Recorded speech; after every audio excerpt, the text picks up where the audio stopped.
Okay ဒီနေ့ story လေးတစ်ပုဒ်လောက်အတူတူသွားကြည့်ကြရအောင် Oxford University ကထုတ်တဲ့ story လေးတွေဖြစ်ပါတယ် Introductory book 2မှာပါတဲ့ story number 13ဖြစ်ပါတယ် Mr. Gray went to work by train every day and he always walked from the station to his office Mr. Gray က want သွားခဲ့တယ် to work အလုပ်စီသို့သွားခဲ့တယ် by train ယထာနဲ့ every day နေ့တိုင်း Mr. Gray ကနေ့တိုင်းယထာဖြင့်အလုပ်စီသို့သွားခဲ့ပါတယ် and ပြီးတော့မှ he always သူကအမြဲတမ်း walk လမ်းလျှောက်တယ် from the station ဘူရာယုံကနေ to his office သူ့ရဲ့ရုံးစီသို့အမြဲတမ်းလမ်းလျှောက်ပါတယ် He was about 1 kilometer and he never went by fast because he enjoyed walking fast. It was about 1 kilometer 1 kilometer လောက်တော့ဝေးတယ်တဲ့အဲပြီးတော့မှ he never သူကဘယ်တော့မှ want သွားခဲ့ဘူးတဲ့ by bus ကားနဲ့ဘယ်တော့မှမသွားဘူးတဲ့ because အဘယ်ကြောင့်ဆိုတော့ he enjoy သူကသဘောကျတယ် walking fast လမ်းမြန်မြန်လျှောက်ရတာကိုလမ်းလျှောက်ခြင်းကိုသဘောကျတယ် It sometimes rained or snowed but then Mr. Gray put his umbrella at and turned the collar of his coat up and walked fast အဲ့တော့တခြား sometimes တဲ့တခါတလေမှာတော့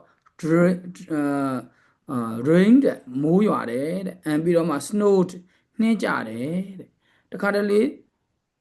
မိုးရွာတယ်တခါတလေနှင်းကြတယ် but then အဲ့နောက်မှာ Mr.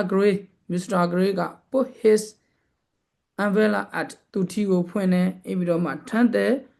column of his coat သူ့ကိုယ်ရဲ့ column ကိုညှင့်တင်ပေးလိုက်တယ်တဲ့coat up ညှင့်တင်ပေးတယ်ပေါ့ဆိုလိုတဲ့သဘောတရားကသူကထီကိုဖွင့်လိုက်ပြီးကိုယ်ကြီး column ကိုမြှင့်လိုက်တယ်တဲ့မြှင့်ပြီးတော့မှ and was but မြန်သွားလိုက်တယ်ပေါ့အဲ့လိုသူပြောပါတချို့သူတို့ကိုယ်ကြီးတွေကြတော့သူက column ကြီးတွေအရှည်ကြီးတွေကိုMr. Gray ကထီကိုစောင်းပြီးတော့မှကိုယ်ကြီး column ကိုမြှင့်ပြီးတော့မှမြန်လျှောက်သွားတယ်ဆိုတဲ့သဘောပေါ့ Okay there was ရှိတယ်တဲ့ always အမြဲတမ်း a poor man ဆိုတော့သူကသင်ရတဲ့သူတယောက်ကအမြဲတမ်းရှိတယ်တဲ့ at the side of a narrow street near the Mr. Gray office Mr. Gray ရဲ့ယုံနာက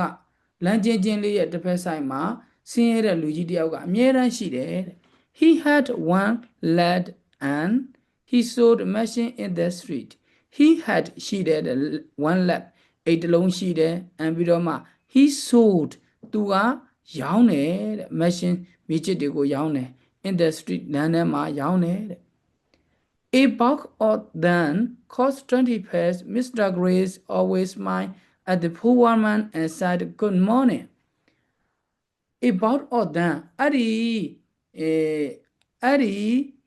မြစ်ချစ်တွေကမြစ်ချစ်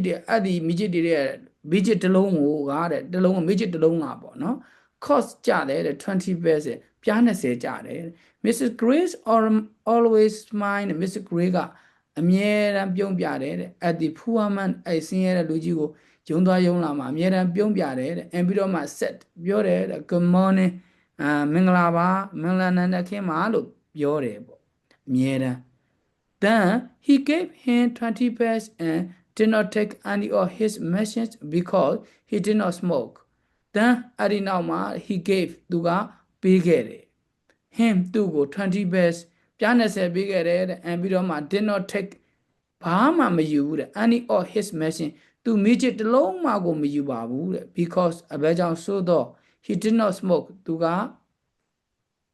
ဆေးလိမ်မတောက်လို့ပါ one day Mr. Gray gave the poor man his 20 pence and began walking on but the man shouted after him sir the machines cost 25 pence now one day တနေ့မှာ Mr. Gray ကနော် give ပေးခဲ့တယ် the poor man ဆင်းရဲတဲ့လူကြီးကိုပေးတယ် his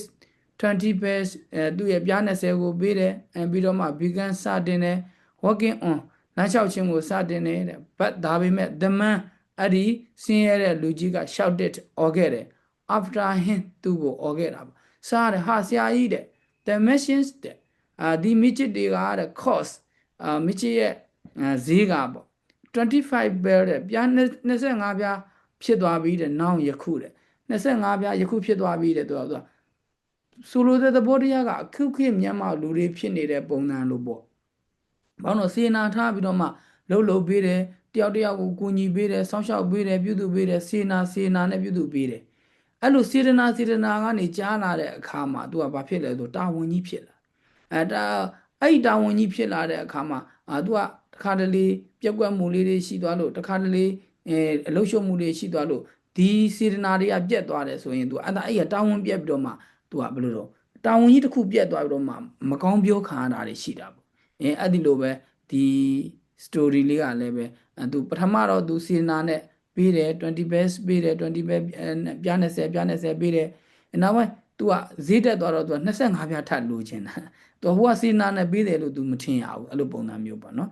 နောက်တစ်ခုကဘာလဲဆိုတော့သူတို့နိုင်ငံခြားနိုင်ငံတွေမှာကသူကအလကားတောင်းစားတဲ့သူရဲ့လို့တော့မရှိဘူးလို့ကြားဘူးတာပေါ့နော်တကယ်လို့တောင်းကျင်တယ်ဆိုမှကိုယ့်ရဲ့မြစ်တာအနေနဲ့တစ်ခုလေးပြန်ပြီးတော့မှpresent အနေနဲ့ပြန်ပေးတယ်ပေါ့မိချေရောင်းတာတို့ပန်းရောင်းတာတို့နောက်မှကျဘာလို့တန်ရှင်းရေးလုပ်ပေးတာတို့အစရှိသည်ပေါ့အဲ့လိုပေးတယ်လို့ကြားဘူးတာဒါကြောင့်မလို့စေနာကတခါတလေသူကကြားလာရင်တာဝန်ဖြစ်တတ်တယ်ဆိုတဲ့တာရကလေးပြသွားတာဖြစ်ပါတယ်Okay let me stop here thank you so much good luck to you